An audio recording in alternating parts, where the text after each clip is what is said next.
नमस्कार मित्रांनो, तर स्वागत आहे तुमचं माझ्या पहिल्या यूट्यूब चॅनल व्लॉगमध्ये. तर आम्ही 2 दिवसाच्या ट्रिपसाठी पुण्याहून नाशिक येथे निघालो होतो. तर या ट्रिपमध्ये आपण 3 प्लेसेसला व्हिजिट करणार आहोत. त्यातील पहिली प्लेस आहे सोमा ॲडव्हेंचर रिसॉर्ट, जो की नाशिकपासून जवळच अशा अंतरावर आहे. आणि इथे आपण भरपूर ॲक्टिव्हिटीचा एन्जॉय केलेल्या आहेत. तर चला बघू.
नंतर आम्ही आमच्या ॲक्टिव्हिटीज आमच्या नेक्स्ट लोकेशनसाठी निघालो.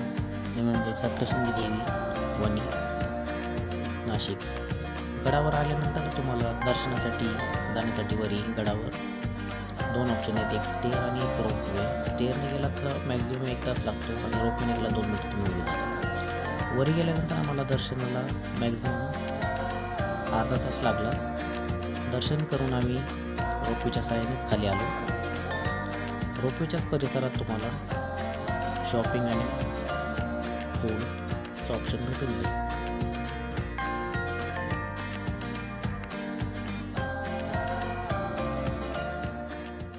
दुसऱ्या दिवशी